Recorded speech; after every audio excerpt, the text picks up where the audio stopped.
Hello everyone, welcome to Heartlight Vedic Astrology.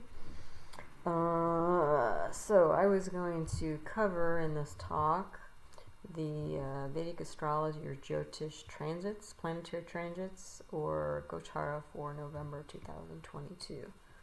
So the overall kind of theme for the month is, or at least the cycle is, a victory after a loss. So just a note before I get started here, the information presented here is for educational purposes only and should not be considered medical, financial, professional, or life advice of any kind. If you are in need of some kind of advice, please contact an appropriate professional for support. And then if you want to take a moment or two to read through the rest of this, just to get a little bit of background on Vedic astrology, that'd be great. So let's go through the important dates for November. So we're a bit into this already, but you know, it's the big stuff's still to come. But November 7th, Venus crossed K2, the south node of the moon. November 5th, the Sun crossed K2. And November 6th, the Mercury crossed K2. So we'll talk about what all that means and what you've probably been experiencing the last few days. On November 8th, which is tomorrow, there's going to be a complete lunar eclipse in Aries, which is called Misha in Sanskrit, and it's going to be in the nakshatra Bharani. On November 11th, Venus will enter Scorpio or Vrishika. On November 13th, Mars enters Taurus, and just a few minutes later, Mercury enters Scorpio. And then November 16th, Sun enters Scorpio. So we have a bunch of planets shifting from Libra, where they've been for a month or so, moving into Scorpio. And then November 18th through 25th, there's going to be a planetary war between Mercury and Venus. And then on November 23rd, there's going to be a new moon in Scorpio as well. And again, just 19 minutes later, Jupiter will go direct. So those are the dates to kind of look out for. And one thing to note is that the Vedic astrology usually emphasizes slow-moving planets. The slow-moving planets are Jupiter, Saturn, Rahu, and Ketu. So we have the eclipse coming up, which involves Rahu, Ketu. Jupiter's going direct. But otherwise, the other things I'll be talking about today are the fast-moving planets.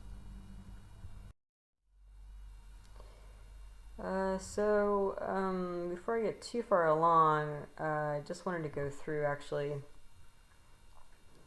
some of the stuff that's been going on in the world related to the last eclipse, which was 2 weeks ago.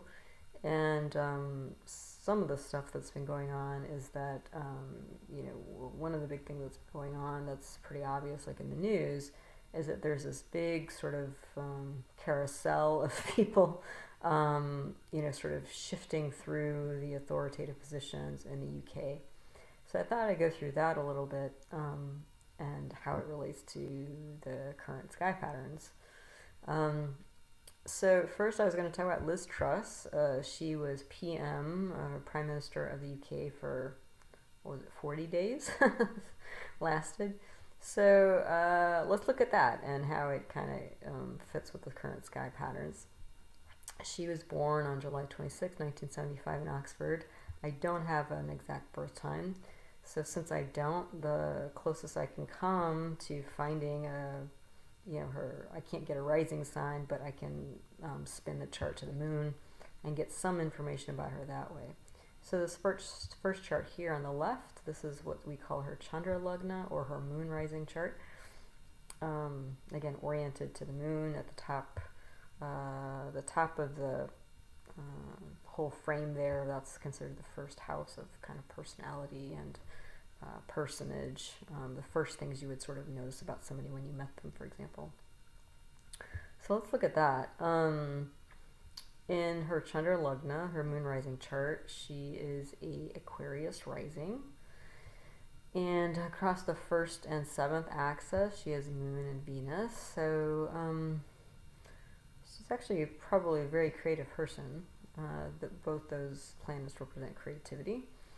She also has Rahu and Ketu in her, what are called the Kendras, the 4 squares in the middle. That's kind of the core of somebody. And so that probably gives her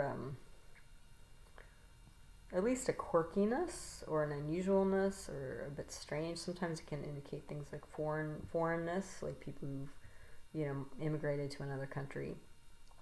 So she's probably a bit of an odd duck, I would guess.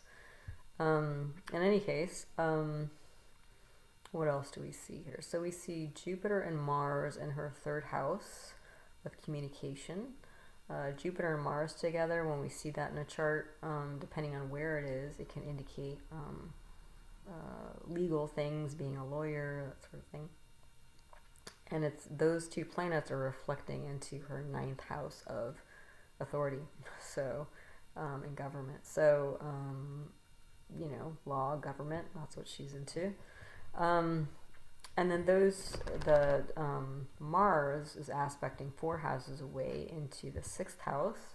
The 6th house represents things like enemies and debt, lawsuits, that sort of thing.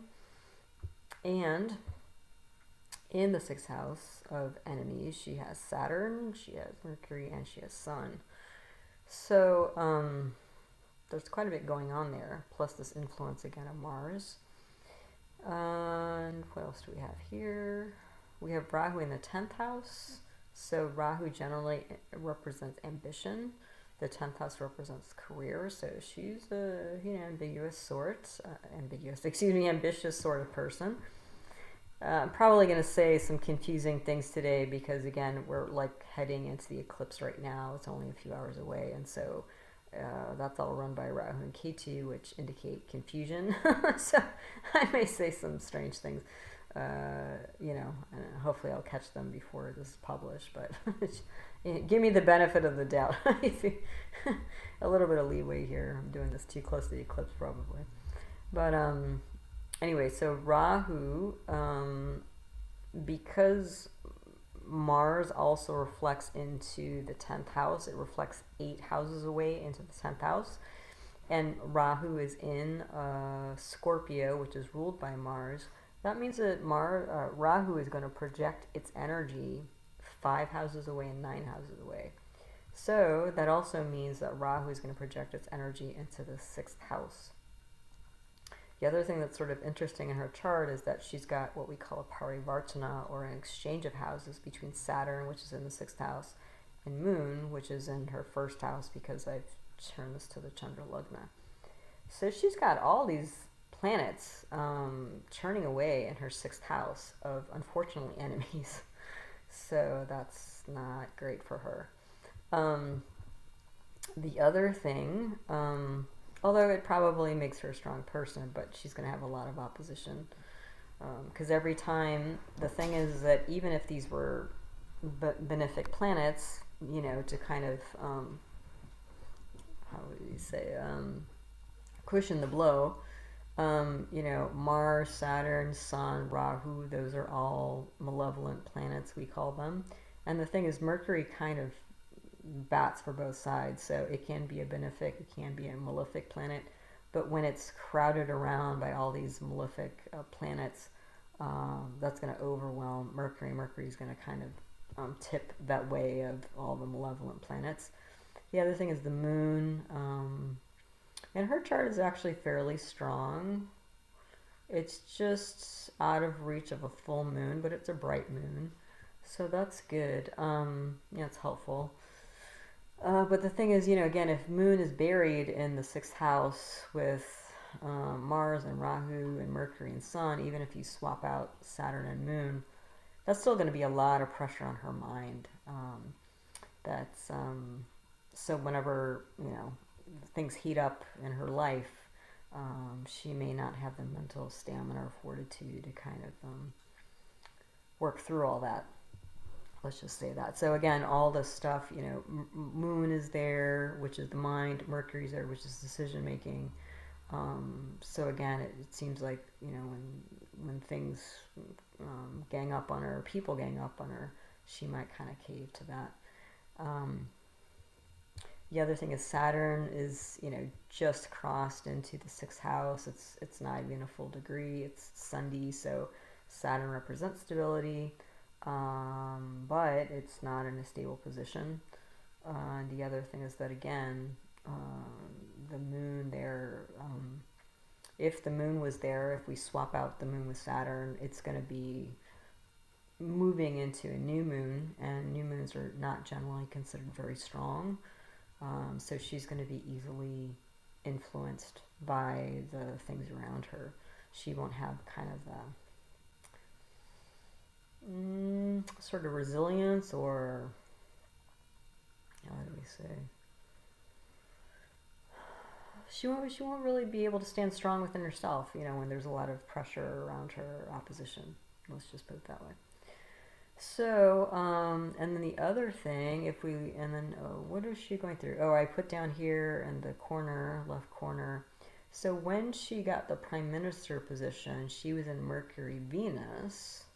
So Mercury's in the 6th house. Venus is in the 7th house. 7th house represents like enterprise, independent business, relationships. So, that was helpful. But then, very, very soon, she's actually moving into Mercury and Sun. Mercury and Sun are both sitting in her 6th house of enemies. So that doesn't bode well for Liz Truss. So just sort of her general constitution, her kind of mental framework, decision making, again, probably falters when there's a lot of pressure. And then she's not running great planetary periods, so that didn't work for her. And then if we look to the right here, this chart, this is what we call a Samaya chart. A Samaya chart is a chart that we draw up when we're analyzing somebody's chart, and it's kind of like an update for their energy. Because we also, we call these, horoscopes, birth charts, Kundali, is a Sanskrit. But basically, we can also call them a karma scope, because again, this is ancient, Indian astrology. So the way that the planets sort of land in your chart are indications of where good karmas are and negative karmas are. And so, when you look at somebody's birth chart, that's the karma that they're born with. But every time you say something, do something, interact with somebody, interact with the world, interact with your pets or whatever, you're creating more karmas. And so as you go through life, whether it's 10 years, 20 years, 80 years, or whatever, casting a Samaya chart will give us an update of somebody's karma in terms of the karma that they've created in this lifetime since they were born. So anyway, that's the Samaya chart. And this is Liz Truss's Samaya chart. And again, we draw these up when we're analyzing, just looking at somebody's chart. And I drew this up October 20th at 12:50 Eastern Standard Time. So what's interesting is it looks like it confirms, because it's also, if you see that little circle in the top diamond there, this is also an Aquarius rising. So it's, when we see that kind of confluence happen, and again, I just cast the chart. I don't know how it's going to fall or land or orient itself. This is a confirmation. We would consider this a confirmation of the energies in her birth chart information. So Aquarius, Aquarius is Saturn ruled. Saturn is, authority, but like bureaucracy in a bureaucratic way, not sort of a leadership way. It's more servant or servitude way. Aquarius is an air sign, so they tend to be, very heady and interested in like ideas and technology and kind of far out things. And also Aquarians can be a bit quirky, so that kind of confirms that kind of Rahu Ketu thing going on. She also has Moon in the 7th house, so that's still on her 1-7 axis. So she's very probably intuitive in some ways, although her Moon is not particularly strong in the Samaya chart. But she's probably very public and people-oriented on some level. So the probably most interesting things with her Samaya chart is that if you look up in the upper right corner, which is the 12th house, you'll see the little 10 in the corner. That's Capricorn. Saturn is there, retrograde. So that's where Saturn's current position, almost. It's a couple weeks out now. But Saturn is retrograde in Capricorn, or it just came out of retrograde, but it was retrograde when I drew up the Samayachar. And it's actually crossing signs. It's going to be moving out of Capricorn into Aquarius. I believe it's January 17th. Saturn is the slowest moving planet in the sky. So it's a big deal when Saturn changes signs. But the other thing is that when Saturn crosses what we call the lugna, or the rising sign, or the ascendant, which is again the first house at the top of the chart, that usually indicates that there's going to be massive change in somebody's life, because it's going through the whole house that represents self and personality and reputation. Saturn is kind of a steamroller in a way. You know, I think about Bugs Bunny cartoons and stuff where you have this like steamroller and it just kind of squashes, squashes Bugs Bunny under the steamroller, pretty flat.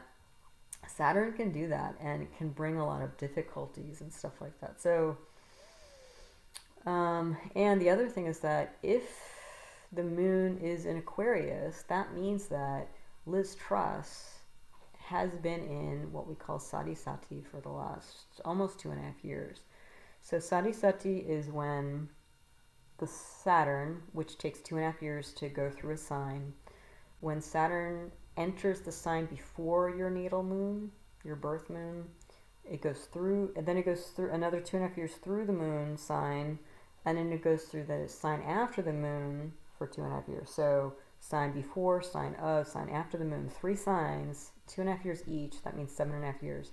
That's called Sati Sati. A lot of people are scared, terrified of Sati Sati.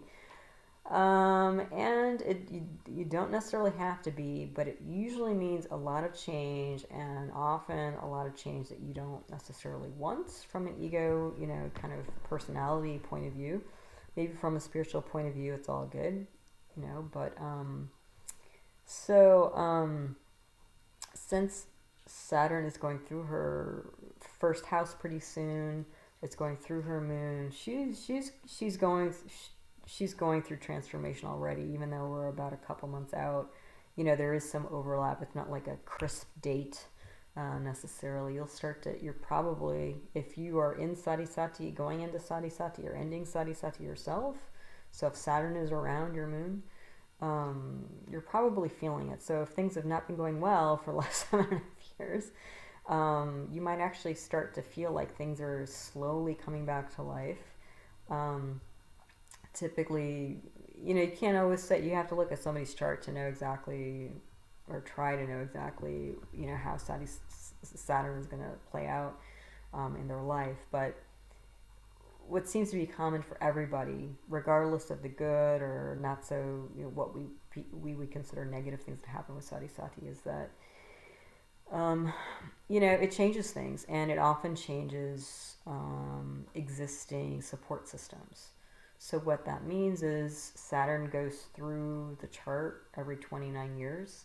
So the first time you go through Sati Sati, typically people will lose their grandparents, because that's a support system. The second time, they may lose their parents. It's a very common thing. And actually, the third time, they may lose themselves. So it's a little bit about Sati Sati, but Liz Truss is in Sati Sati, and it's going to be crossing her lugna, rising sign, in a couple months. The thing is that she was, I was looking up her history. I don't really know much about her. But the last few years before she became PM, she was working as like a foreign trade secretary, which makes sense because the 12th house, where Saturn is, it's in its own sign, it's strong, and the 12th house represents things like foreign places and import-export. So like when Saturn was in her 12th house, that worked really well for her when she was in that position. But as PM, it's just Saturn's probably going to steamroller, and kind of squash her like Bugs Bunny. Yeah. And then also, if we look at the Samaya chart, this whole eclipse thing that happened a couple weeks ago, it all happened in her 9th house of government. So, Sun is debilitated there. Sun represents the king, or, the leader. The moon was there, so that's, that affected her mind. It's just, pretty much things all blew up there. You know, K2 is a very, it's kind of like Mars. It's very fiery, but like more chaotic and rebellious than Mars is. You know, and then you actually have Saturn aspecting into that. So it's just sort of like a blender, you know, kind of a perfect storm for blowing up, you know, the government, you know, in her chart. So that's a few reasons why Liz Truss didn't last too long in that position. And then let's look at Rishi Sunak. So Rishi Sunak, he just entered the PM position that Liz Truss left. So how come, you know, what happened with the switcheroo? Well, again, this all happened during eclipse energy. And the reason why I'm going through this is just to kind of get at, you know, eclipse energy. There's, you know, it's always like expect the unexpected. But the other thing is like, why do some people rise and why do some people like, you know, kind of diminish or kind of blow out, you know, during these times of change? Well, that's why there's a contrast between Liz Truss and Rishi Sunak, which you'll see. So Rishi Sunak was born May 12th, 1980, Southampton, UK. I don't know if there's an exact birth time. I didn't see too many. One chart I saw was 1250. Another chart I saw was like 2250. So I don't really know if there's an exact birth time. I didn't see anything that was confirmed. But I kind of went with, I just put in 1250, you know, and figured, well, we can spin the chart if we need to. But look what kind of came out. So if you look at the left side here, this is a possible birth chart for Rishi Sunak if we use the 1250 time. He is currently going through, so if we look at this, the top part of the chart here, it is a Leo rising. The little 5 in the corner represents the 5th constellation or 5th sign of the zodiac, so that's Leo. And what's going on there? Look at all these planets. So we have Mars, which is, you know, personified as a commander-in-chief. We have Rahu, which is, again, a shadow planet. There's ambition and drive there. Mars is also a very driven planet. It's fiery in nature. We have Saturn, retrograde. So again, that's like authority, bureaucracy, that sort of thing. We have Jupiter. So there's sort of a advisory role. And there's a Parivartana. There's an exchange of houses between Leo, the Lord of Leo, which is Sun, and Aries, which is lorded over by Mars. So you can swap out Sun and Mars here. The Sun in this chart is in the 9th house of government. The Sun, you know, Sun being in Aries is exalted. So we have a super strong Sun. But then when you swap Mars and Sun, they're both in their own houses. We call that SWA. So Mars, commander-in-chief, Sun, you know, is personified as king. This is a massively, massively ambitious guy. Let's just put it that way. And it kind of, you know, even though I didn't have an exact birth time, I didn't bother spinning the chart to the moon, which I typically do, and I don't have, because the thing is, if you look, I circled this kind of constellation of planets, gaggle of planets at the top of the chart: Mars, Rahu, Jupiter, Saturn, and again, Sun is also in there if you swap Sun and Mars. I mean, Mars, if you look at the arrows here, Mars aspects 4 houses away, so it hits the 4th house, 7 houses away, so it hits all these planets hit 7 houses away. So you know, it's going to affect Aquarius. Mars also hits 8 houses away, so the 8th house. Then if we look at Jupiter, Jupiter is going to aspect 5 houses away, 7 houses away, and 9 houses away. Saturn aspects 3 houses away, 7 houses away. Basically, that's why when you look at all these arrows, basically everything is touched by this huge constellation of planets, which means that basically any which way you turn this chart, there's going to be this massive like drive and ambition. So that's why it kind of didn't matter how I did this, because it's every house was affected. Even like Venus, which seems like it's out of the picture, because K2 is in Aquarius, and Aquarius is ruled by Saturn, and Saturn is aspecting into Aquarius. We don't usually take Rahu and K2 to aspect 5 and 9 houses away unless they're in what we call sambandha or kind of a bondage, or they have a relationship with the Lord who rules over the constellation they're in. So since Saturn is aspecting into Aquarius, we can take 5 and 9 houses away from K2, which basically now ropes Venus into this whole mix here. So, yeah, so, I was like, wow, like this guy, it's pretty amazing. He is currently in his Moon and Sun Dasha. So Moon and Sun are sitting there in the 9th house of authority and government. Yeah. And then again, if this is his birth chart, if we look at Sun is exalted in the 9th, being in Aries, and then there's Mercury and Moon there as well. He's going to be a big communicator because Mercury's all about communication and Moon's about the masses. So he's going to be a big kind of mass comm guy. Yeah, so at least that's sort of the energy he was born with. And then again, I drew up a Samaya chart for Rishi. I guess I should say Prime Minister Sunak. I was probably too unfamiliar, too casual.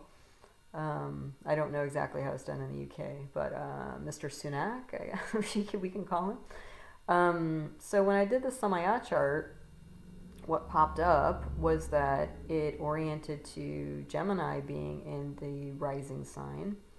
Mars is currently sitting retrograde in the 1st degree of Gemini. So look, Mars is at the top of both charts here. Again, Mars personified represents commander-in-chief. So the energy here, and again, the difference between commander-in-chief and king is the king's a little bit, sitting back, like King Charles, right? He doesn't necessarily roll up his sleeves and get his hands dirty. He wears his gloves and he shakes hands, right? So it's a different kind of authoritative energy. But in any case, we have Mars there, and it seems like Mars is sitting there lonely compared to this first chart here, but look at what we have here in the 5th house. So we have Mercury, Sun, K2, Venus. This is where the eclipse just happened. And it's sitting in the 5th house of counseling. But the thing is, being on the eclipse axis, we have Saturn aspecting in here. And then if we look at the time, the Samara chart I drew up November 2nd, 22:23 p.m. EST Eastern Standard Time. You can see that Venus just crossed K2. K2 again is this very volatile, fiery energy that's very chaotic. I always kind of think of it as like a blender.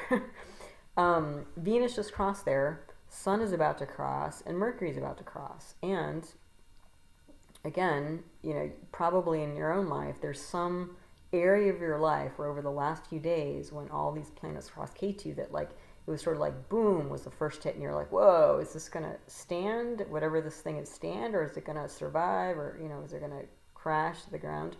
And then you're kind of standing, wondering, and the next day it's like, boom, you get another hit, and then it's going to be like 1, 2, 3, all 3 planets. So probably on the other side of all these planets crossing K2, there's going to be some rubble and debris from whatever blew up.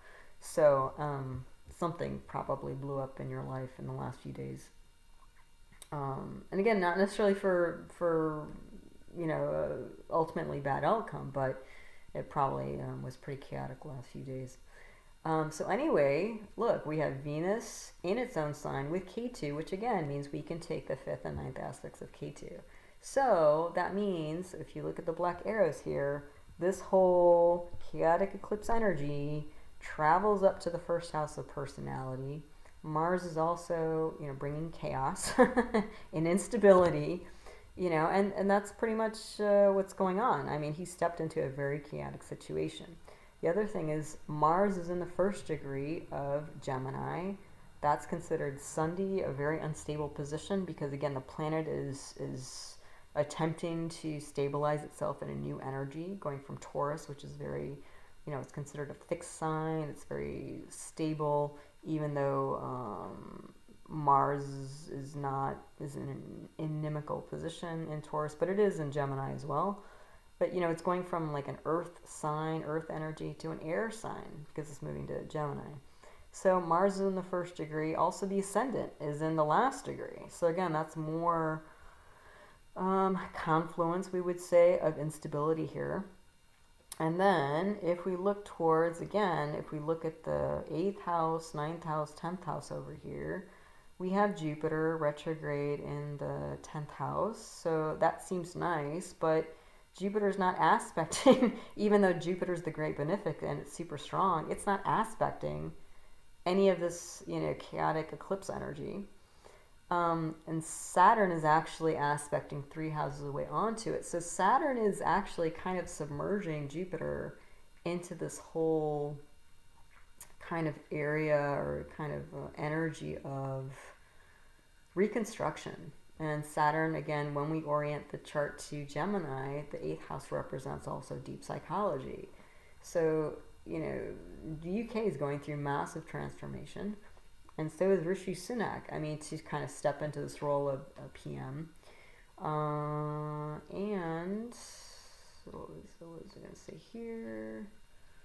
Mars is also aspecting to this 8th house. So again, there's a lot of deep transformation that's happening in the 8th house.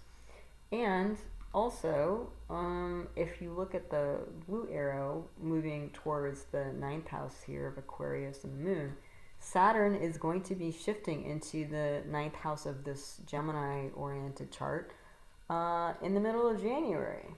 And that's the 9th house of authority and government. So, and the moon is there. So, yeah, it's almost like, Rishi Sunak is going through a sati by stepping into this position. But the other thing is that there's going to be there's strength now in terms of the steamroller reconstruction energy of Saturn, and it's going to be even more so come January. Yeah. So with Saturn going into its own sign and in the house representing government authority, that's a strong position. And if you've watched some of my other videos, I went through U.S. Vice President Kamala Harris's chart. And her chart, her birth chart, we know her exact birth time, she's a Gemini rising. And so I talked about how with Saturn moving into Aquarius, her 9th house, that's when her star is going to be rising, and there may be a shift of position for her, at least by the middle of January. Yeah, so there's actually kind of a similar energy here. But again, with this eclipse and Mercury and, Mars in the first degree, Sun in the first degree, there's a lot of instability here. And this is probably, even though he seems all, excited, it's a great opportunity. It's going to probably be a lot for his mind to grapple with what he's really stepped into here. But the other thing is that, again, Rahu and Ketu, when there's an eclipse, it just brings things out of the ethers that, again, when I said expect the unexpected, what did he just accomplish? I mean, he just, even if he lasts, a shorter period than Liz Truss, he's already accomplished something. He'll be the first non-white Prime Minister of the UK. He'll also be the first South Indian Prime Minister of the UK. I mean, these are things that, he's already, no matter what else he does, he's going to be in the history books forever. Because again, Rahu and Ketu bring things, cause things to happen that just, it kind of like blows your mind. Like, oh, I didn't even know that was possible, or I didn't think that would happen in my lifetime. So that energy can happen because, again, the chaotic energy, it can kind of dissolve not only positive expectations, but negative expectations as well. Unfortunately, I know everybody was like really excited for him because he got, I guess, installed in the prime minister position on Diwali, which is probably the biggest festival, or one of the biggest festivals in India, where they celebrate the deity Lakshmi, who represents the goddess of prosperity. So everybody was excited about that, but Diwali happened just a few hours away from this eclipse, so at least the skies were showing up with a lot of chaotic energy, and that's what we're seeing here in the Samaya chart. So I don't know how he's going to fare, but you know, just the constitution, if we go back to his possible birth chart here, he's got a different constitution than Liz Truss. You know, just all gangbusters. He'll plow through things with this kind of Mars, Rahu, Saturn, Jupiter energy all together. You know, probably, you know, again, probably more finesse, more experience, more talent with communicating things with the public. That will probably help him.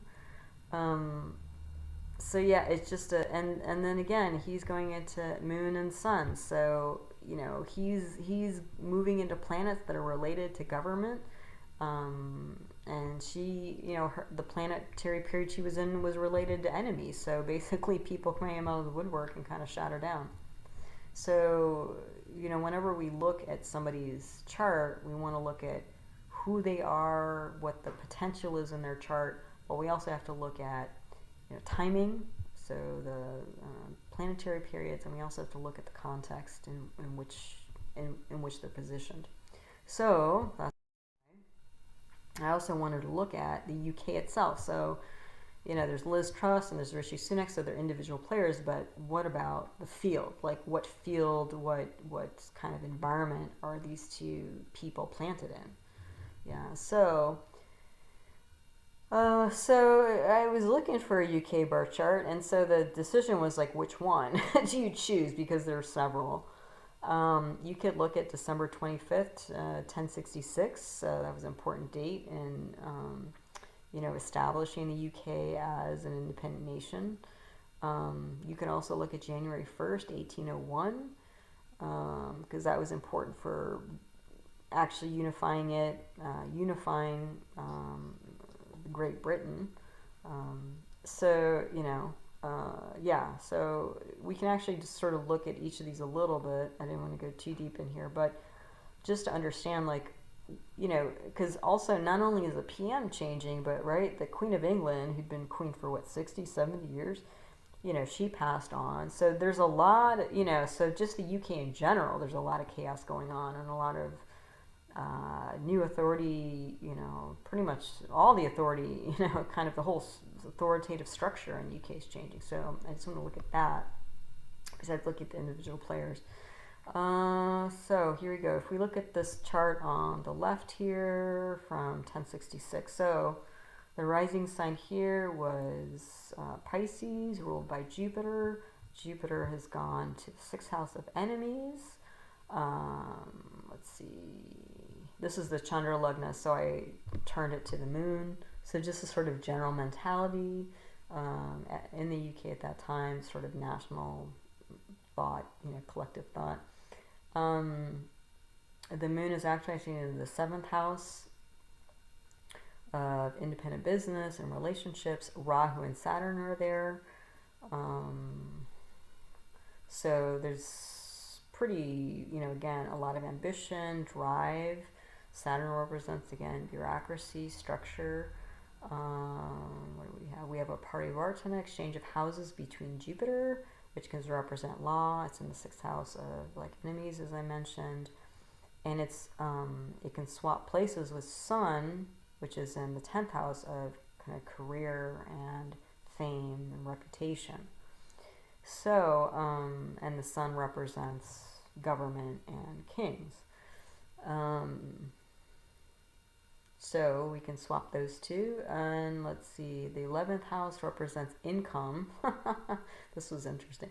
And we have Mars there, which is in Capricorn. Mars is exalted in Capricorn. It's strong in that position. We have Venus there. We have Mercury there. And there's a Parivartana, exchange of houses between Mercury and Saturn. So that means that there's a lot of drive for independent action, right? Almost like an entrepreneurial spirit here. that involves authority and laws, legal, developing laws and legal systems. And there's a lot of money in it. So there's a lot of income derived. So this is not too surprising given the fact that the UK was involved with so much colonization around the world. That was their business, was creating new colonies around the world. So that all fits pretty nicely with the 1066 chart. Then if we look at the 1801 chart, which is almost like a Samaya chart for the UK. So I just cast it the first minute of the day. And then we're switching here. It's now a Virgo Lugna. Virgo is very... if you looked at my video from a month, not last month, but the month before, I believe, when Mercury was in Virgo, Mercury was in its own sign, exalted and Swa, very strong. Where I talked about Marie Kondo. Marie Kondo is all about like organizing your house and things and that sort of thing. This was a Victorian period, so very different from, the sort of, let's go out and make the world ours, energy. So it gets a little bit quieter here. There is, like, if you notice, Jupiter retrograde in Cancer in the 11th house. In the 11th house, so again, there's plenty of income, there's plenty of money to be made, there's plenty of income here for the UK, derived from a lot of the colonies that developed, and it's aspecting into the 7th house of independent business. So again, there's still this energy of colonization and frankly making quite a bit of money. And what else do we have here? Also, Mars is in, Mars was exalted in the 1066 chart. Mars is in its own house in the 1801 chart. So Mars is strong in both those charts. And again, Mars is the commander-in-chief. It's the sort of warrior presence. It's the roll up your sleeves and get things done, make things happen energy. The pioneer, that sort of thing. So very strong still. But then when you move into I did cast a Samaya chart for the UK, November 6, 2022, 2008 Eastern Standard Time. Now, look, it fell back to, it almost looks like the Samaya chart I drew up for Rishi Sunak, where the rising sign is Gemini, Mars is in the 1st degree, and then we have this eclipse happening in the 5th house, aspecting, 5 and 9 houses away, so aspecting onto the 1st house, aspecting onto the 9th house. Saturn is moving in there, so you can see that it's just the authority in general in the UK is just not in a very stable position, and it's actually shifting energies. So it's like not only are the individual players shifting, they're both shifting, but the game board is basically shifting for the UK right now, and so it's in some ways anybody's guess who's gonna survive it all, but so I just wanted to look at that because whenever we look at something, we always want to consider, we call it Kala, Desha, Patra. So Kala is time, Desha is place, and then Patra is like individual.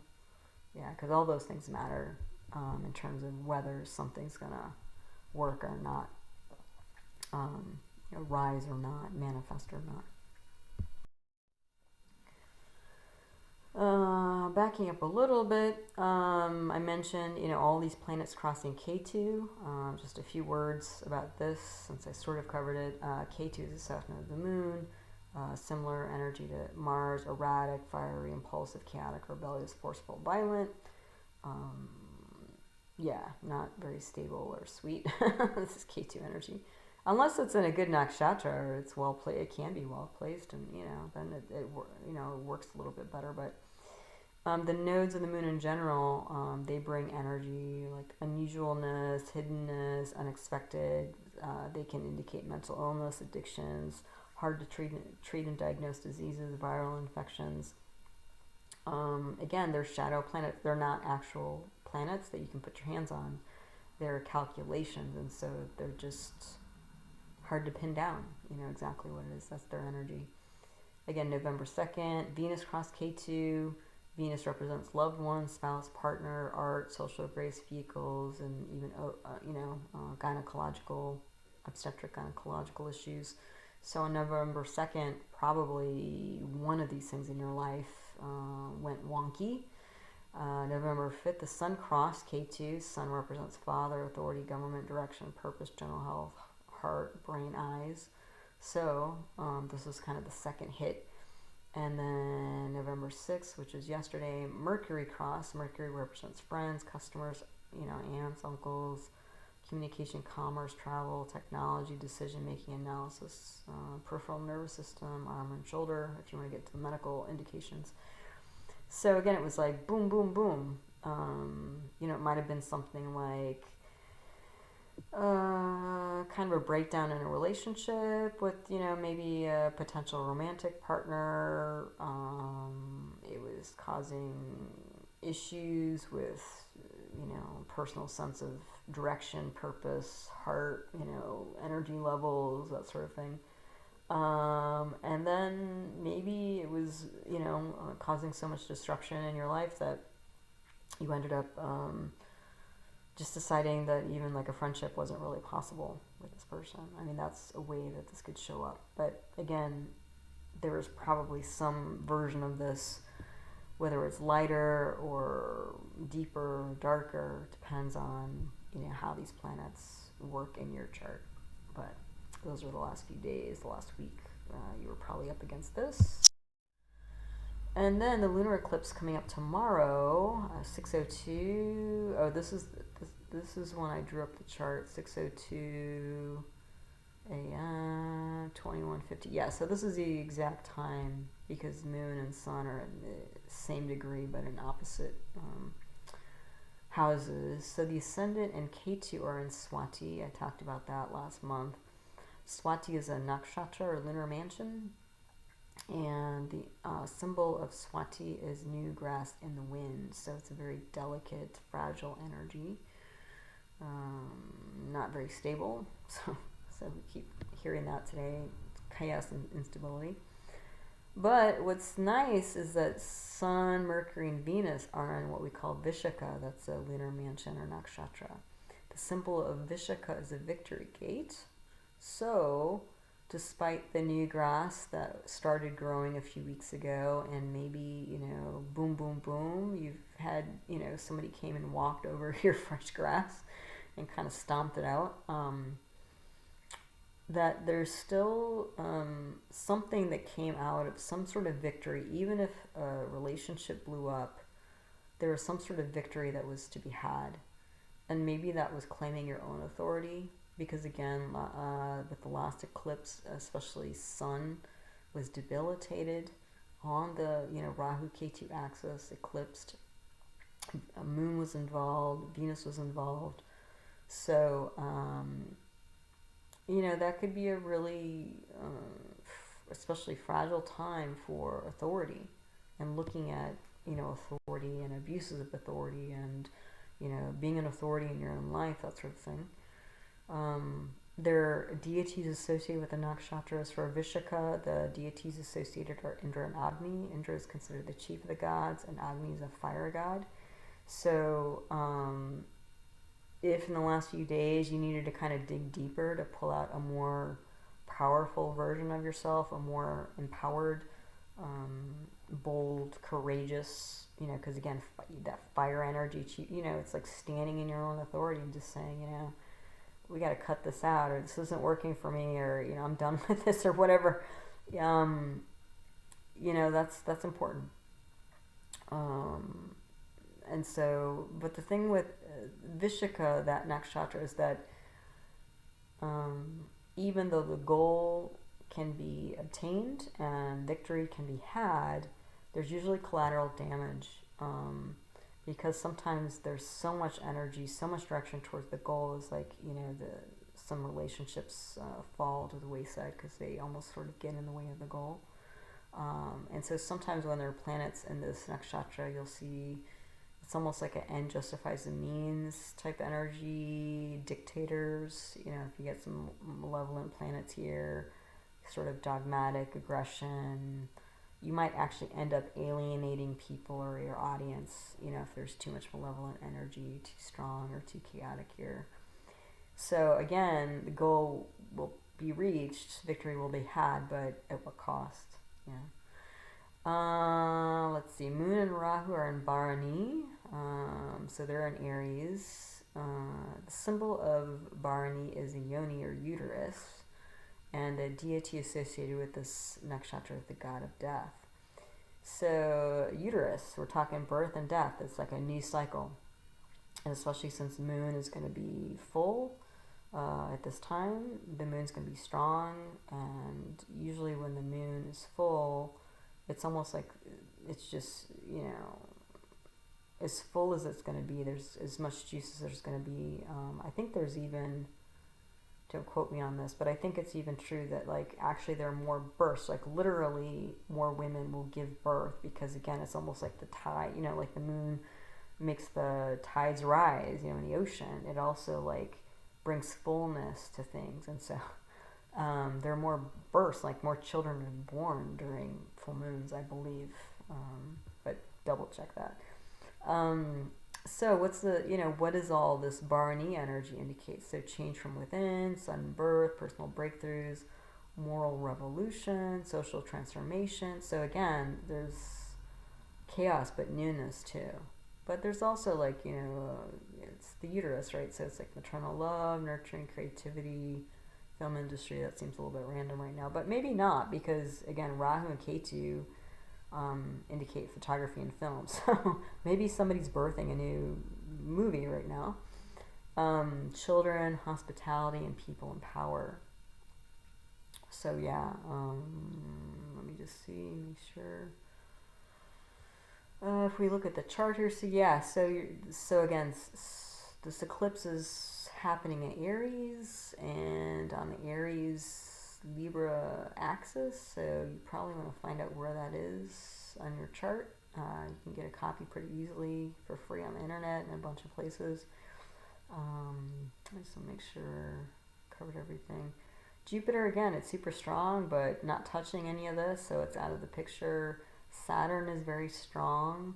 It is aspecting into Libra, so again, all these planets, Mercury, Sun, Venus, are getting squeezed between K2, that kind of blender K2 energy, and Saturn, which is a steamroller. So it's just, you know, it's a perfect storm.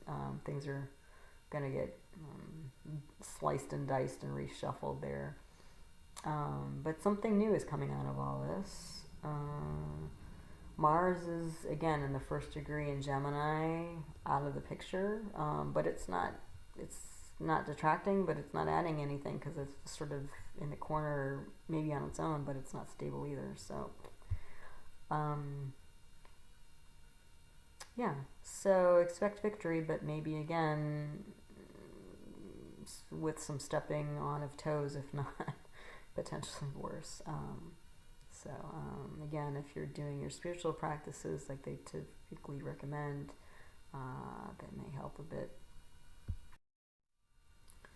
An eclipse path for tomorrow, this is it. So all that pink area, that's everywhere in the world where you'll be able to see the total lunar eclipse, which is most of the world, except Africa, Antarctica, and Europe, which is probably nice for Europe because the solar eclipse we just had happened in Europe. And so, you know, besides the UK, I was actually thinking about, you know, another thing that happened that was like unusual was, you know, Italy has its first female prime minister, but that was like a whole other like talk. It was going to get too long, so I just let it go. So yeah, most of the world will be feeling this energy.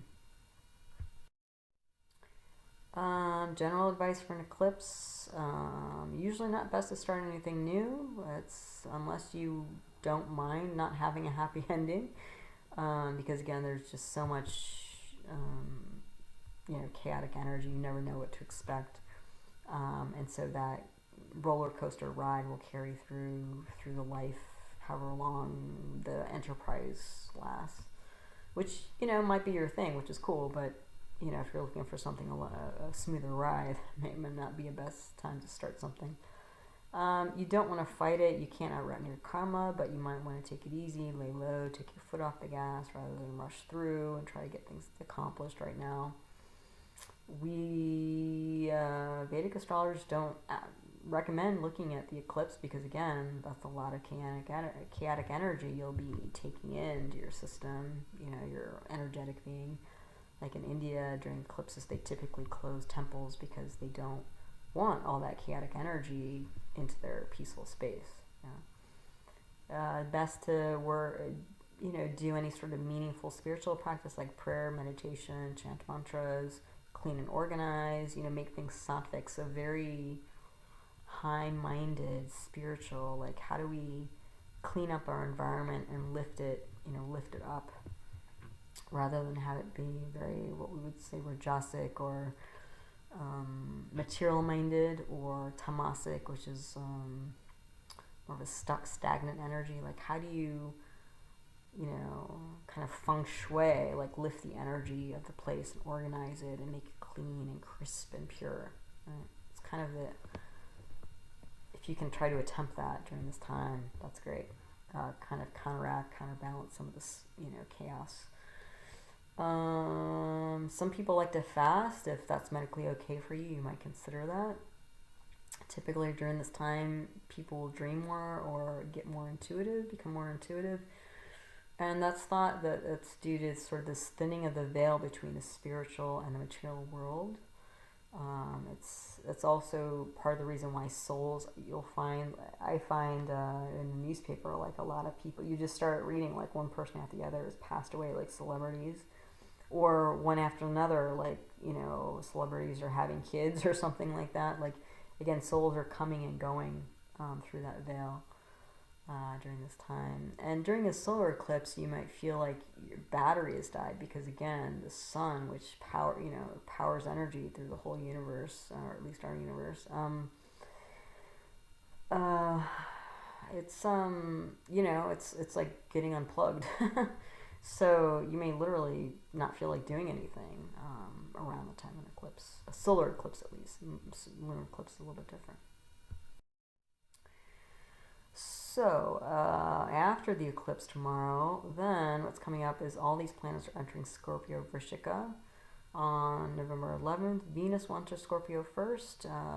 As Venus moves into Scorpio, Scorpio's an inimical sign to Venus. That means that Venus, moving from its own sign in Libra, will basically decrease in power and influence.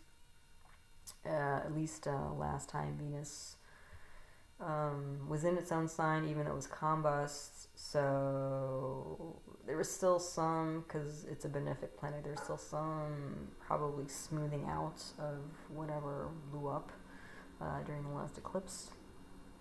On the 13th, Mars enters Taurus, so it's going to backtrack. It's retrograde. It's going to backtrack into Taurus. It's only been in Gemini for a month.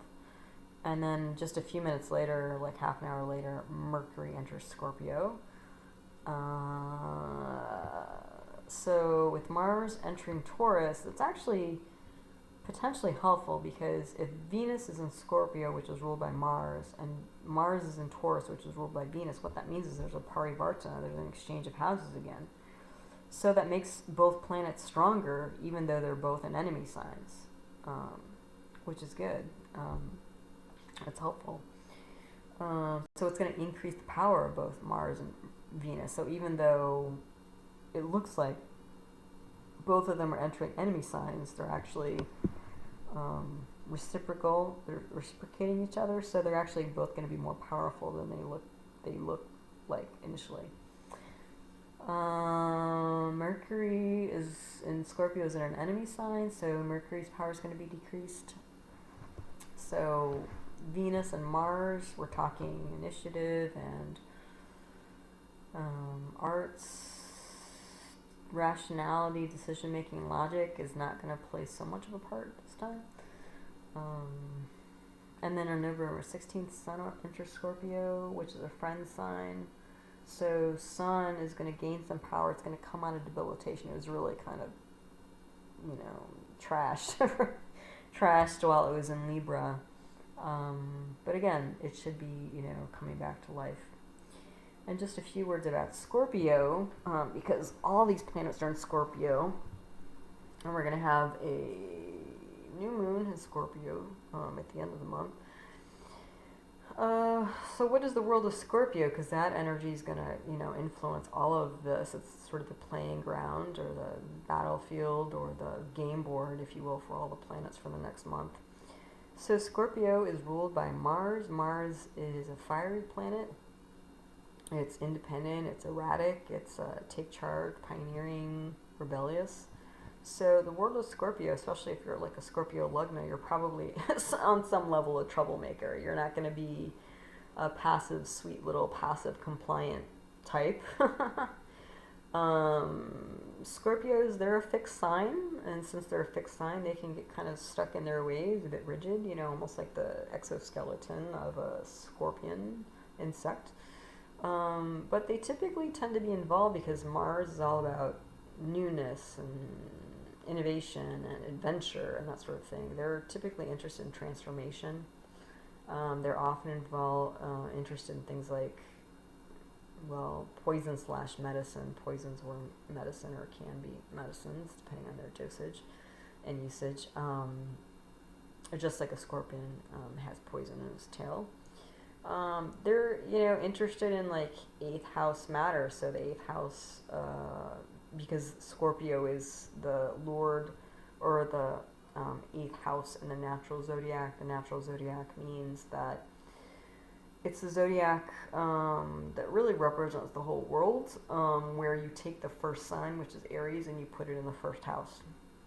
That's the natural zodiac. So the 8th house is again related to things like death and occult sciences. So actually things like Jyotish, Vedic Astrology is an 8th house thing. Sexuality, that sort of thing. And so, actually like the 12th house for a Scorpio Lugna, rising sign, is Venus. So they tend to be fairly sexual in nature. Also the 7th Lord, so the 7th Lord is Venus, is the Lord of partnerships. Unfortunately, because the 7th Lord of partnerships and spouse, and the 12th Lord, Venus is also the Lord of the 12th house, which is like expenditures and loss. Unfortunately for Scorpios, they tend to go through relationships. It's hard for them to maintain relationships. And also Mars is the 6th Lord. So Mars is a planet, represents enemies, but it's also the Lord of the 6th house, represents enemies. So you can get into these really fiery, like love 'em or hate 'em relationships with Scorpios, Scorpio Lugna folks. Mars is a fiery planet. It tends to be very dominant. And because its partnership house is Venus, Taurus. Taurus is also a fixed sign, but Venus is, a very sweet and passive type planet. It's very easy for Scorpios to kind of submerge the personality of their partner, whether they mean to or not. It's just their energy is so kind of large and out there and pushing, and that's their nature, and so they can kind of steamroll people sometimes or often. They also tend to argue with their parents quite a bit, because the 4th house of mom is ruled by Saturn, and the 9th house of father is ruled by the moon. Mars is debilitated in Cancer, so a moon-ruled sign, so there's issues with father, the 9th house, and it's again in an enemy sign in the 4th house, so there are arguments with mom and dad typically. They're argumentative in general because Mars is exalted in its 3rd house, Capricorn. So Mars is very, active there. They tend to have rebelliousness, but there's also tends to be these unorthodox views because, again, Cancer, which is the house of the ninth house and ruled by Moon, and Mars is debilitated there, it brings a sort of rebelliousness to, philosophy and religion and stuff like that. So that can be a bit daunting, or at least intense. But again, we're talking about a Mars ruled chart here. So Mars also represents bravery, ambition, being an individualist. They can have a hard time settling down because they're just fiery. So just intensity in general. I mean, this is not like a stroll in the park, their energy. No, it's, they're a lot, but if you're up for it, it can be exciting. So, so that's the world of Scorpio, where all this is happening this month. And then the 18th through 25th of November, there's a planetary war between Mercury and Venus. So when there's a planetary war, even though one is a winner, and in this case it's Venus. Venus is usually the winner when it's in planetary war because Venus behind the Sun and the Moon is usually is the planet that has the most light, and usually the planet which has the most light wins in this game of Jyotish. So again, Venus, I mentioned, represents the heart, and Mercury represents the mind. So mind and heart are a bit conflicted here. And Venus is the winner, so the heart comes out on top. But again, because they're both at war, they both get kind of bloodied and, through the battle. But because all these planets are in Scorpio, this is going to be a Mars-dominated, fallout here, and I just mentioned all the things involved with Scorpio, so it might be intense, this planetary war. There are going to be 4 planets swa, meaning that they're in their own house. So Saturn's going to be in its own sign, Jupiter's going to be its own sign. I've circled these. Mars is going to be, it's not in its own sign, but again, there's this parivartan exchange of houses. So when you swap Venus and Mars, that basically puts Venus in its own house and Mars in its own house. So when you have all these strong energies, I see like some celebrities, with how, charts like this, and their lives are so kind of intense and extreme because every planet, like there's kind of no soft place to land in their chart. Everything's on fire, like going full throttle all the time. Even though it seems like it can be great, and I'm sure there's a lot of great things to it, I can imagine it can also be exhausting. But 3 or 4, okay, yeah, so, but the thing too is that, like, the moon is going to be almost new, so you can't see it. It's going to be what we call asa or combust, essentially. Mercury and Venus are also very close to the sun, which means that they're also combust. If we swap Venus and Mars, that means Mars, is almost combust, close to combustion. If we take its degrees with it, it'll be out of combustion, but just out, just recently out of combustion. So the only planets that you can actually see or see at eye level in sort of the 3D world is going to be the sun, which is like, again, rulership and, being the king and general health and the self, vitality. So yeah, it's, luckily, even though there's all this intensity going on here because it's all happening in Scorpio, luckily it's all happening in the nakshatra of Anuradha, which I'm going to go into, I think, on the next slide, so just hang on for that. And Anuradha is similar to Vishaka, which I covered, but it's actually got softer edges to it, which is going to be nice. But again, this is all happening. If you happen to be a Scorpio or Taurus Lagna rising sign, then, you're going to feel this pretty intensely between you and probably your partner, relationship, or independent business, because it's going to be on your 1-7 axis. The other thing is that, for those of you in the United States or interested in the United States rising sign is Scorpio. So all of this is going to be happening very prominently in the U.S., so we'll see how that manifests itself. But Venus and Moon represent women. The Sun represents, again, king, authority.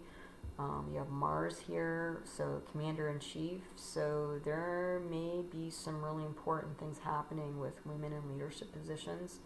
And this, again, may correspond with when I did the analysis of Kamala Harris's chart. Again, we might see women, and we also have the elections tomorrow as well. This might be a really important moment for women in leadership positions in the United States especially. But with all these planets together, whether they're combust or not, that's kind of the condition of the planets. There are all these yogas, or yogas means planetary combination. So we have Pravraja Yoga. That's when you have 4 planets together in one house. And because there's so many planets there, there's like this focus.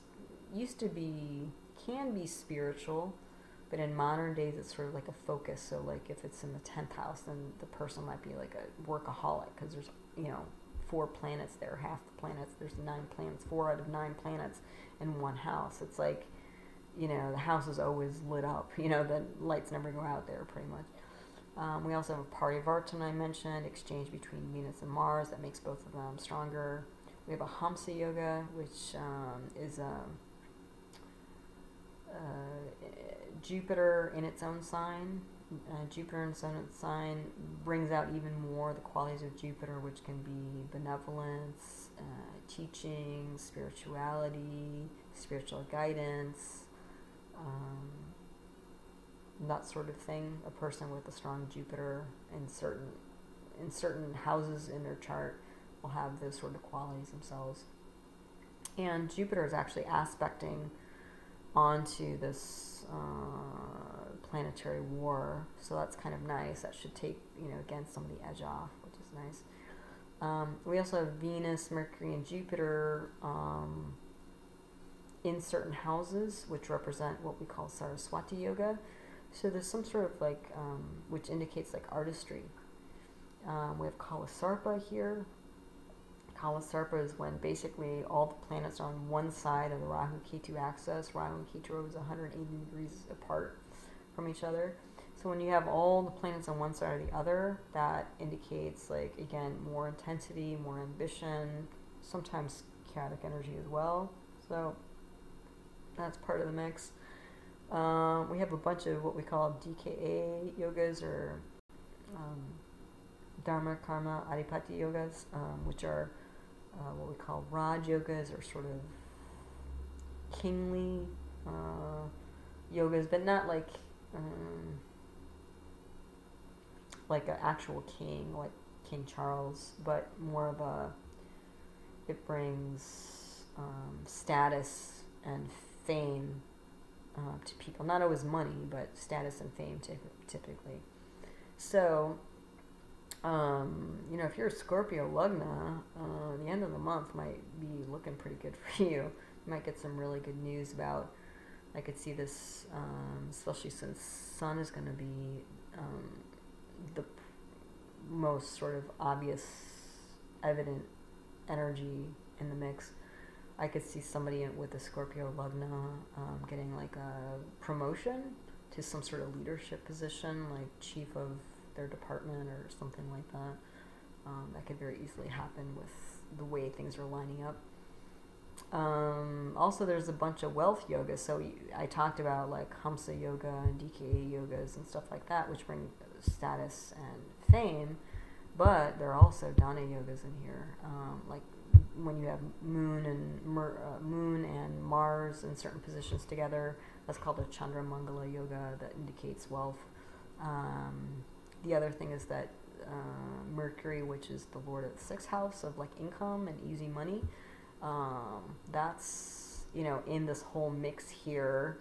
So whenever you have like the second lord, which is aspecting in here, that's Jupiter, or the 11th lord, in a big mix like this, because both the second house lord and the 11th house lord are both lords over the money, basically. I mean, the second house is like accumulated money or savings, and the 11th house is income, based on your activities and stuff like that. When those lords are associated with other planets, then it brings kind of a wealth energy to the other planets. So looks like there's power, money, status coming your way, which Yahoo for you. That's good news. So I think especially Scorpio people this month should get some good news at the end. And again, it's happening in Anuradha, which again I'm going to get into, but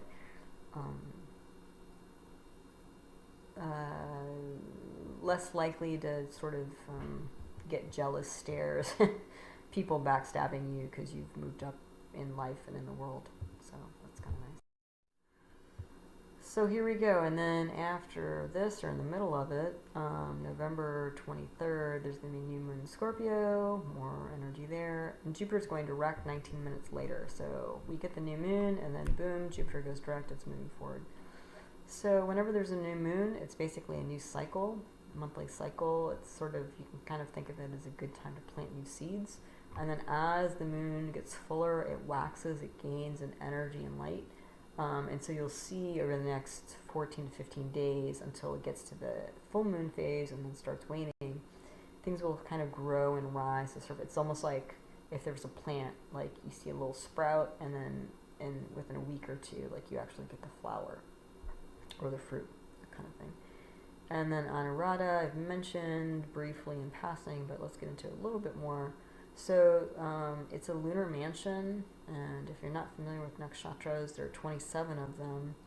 And a nakshatra is a lunar mansion, and the reason why they're called lunar mansions is the moon passes through about one of these a day. So if the moon passes through one a day, if you have 27 of them, when the moon passes through all 27, 28, that's basically a lunar cycle or a lunar month. Yeah. So that's when the moon passes, it goes one whole cycle through the whole chart. Symbol here, similar to Vishaka, is a triumphal gateway decorated with leaves. The deity, though, instead of being Indra and Agni, which is like chief of the gods and chief of fire, is Mitra, which is the god of friendship and partnership. So you can already see, like, this is where you meet your goals, but you actually do it through making alliances and making friends rather than like maybe trampling them. So that's really nice. So this might involve actually reaching the goal might be related more to like leading through organizing alliances and forming alliances. This nakshatra, when there are planets here, whatever the planets are related to, can indicate things like robust physical and mental health, and people, association with people from all walks of life, frequent travel. So travel is associated with this nakshatra. People who have important planets here related to home and that sort of thing often live far from their birthplace. They can have strong appetites. They don't have good luck with like speculation or investments, gambling and stuff like that. But they do have an affinity for numbers, whether it's science or numerology or accounting or something. They're brave, so there's that victorious kind of enterprising energy, but they're sweet in speech, and they're mass leaders. They can be mass leaders who inspire love and loyalty. If there's a negative planetary influence here, it might be like nepotism. So where your relationships, you're kind of putting people in positions that they don't necessarily merit. But hey, they're your son or daughter, or cousin or something. And it can also indicate joyous victory celebrations. So that's all nice. So the big question is, where are Libra and Scorpio, especially in your chart? So if you get a copy of your chart, again, the top, if you have an Indian, this is a North Indian style chart. There's also South and I believe East Indian charts as well. But if you get a North Indian style chart, the top square here, top diamond is the first house, and you count backwards. 1, 2, 3, 4 to 12, and these are the houses, yeah. And then each house, like if you see here, first house, and directly opposite is the 7th house. And if you look at second house, and directly opposite is the 8th house. So you want to look for the house, but also the axis, because whenever you have planets in one house, they will always directly aspect the opposite house. And if they have special aspects, they might, interact with other houses, but they always interact directly across. So, just to give a brief rundown, and again, this is a very brief rundown of what the major areas of life that each house represents. So the first house, or Baba we call it, is self, personality, health, reputation. Directly across is the 7th Baba, or house, which represents spouse, partnership, independent business. The second Baba is family, speech, wealth, food and drink. And opposite, 8th Baba, chronic disease, death, bankruptcy, and occult knowledge, such as Jyotish. The third Baba, siblings, communication, classical arts. And directly across, 9th Baba, father, authority, guru, or spiritual teacher, religion, long distance travel, higher education, like a PhD degree type thing. And also good fortune. It's considered a punya sthana, or kind of a good karma house. So if yours is well placed, that probably means a lot of good things for you, and the energies that manifest in your life. And then continuing on, the 4th house, Baba represents mother, ancestors, home, and education. Directly across, the 10th house represents profession, fame, reputation, status. The 5th house represents children, intellect, counsel, creativity. The 11th house groups income, gains, and enjoyments. The 6th house represents enemies, acute disease, debt, lawsuits. And the 12th house, Baba, represents loss, expenditures, isolation, sleep, sex, foreign matters, and enlightenment. Because, and all of these, the 12th, the natural lord or constellation sign of the 12th house is Pisces. Because it's the last, it's all about kind of endings and loss, but also kind of letting go, release, which, sleep is a letting go of consciousness temporarily, and sex, you're releasing fluids and yourself potentially, depending on, how you merge with other people. So, yeah, so you may not even have a copy of your chart, but if you know, again, what kind of has been shifting in your life, which area, you can, kind of reverse engineer. And if you know which of these aspects of your life have been affected, especially in the last couple of weeks, you can probably guess which axis, at least, maybe not the house, but at least which axis all this eclipse energy is happening in. So there you go. Lots going on in November. Started already, but hopefully going through the analysis of the planetary energies will help you understand how the energies are playing out and how to navigate them to come out on top as best you can. All right, so until the next one, take care. Namaste.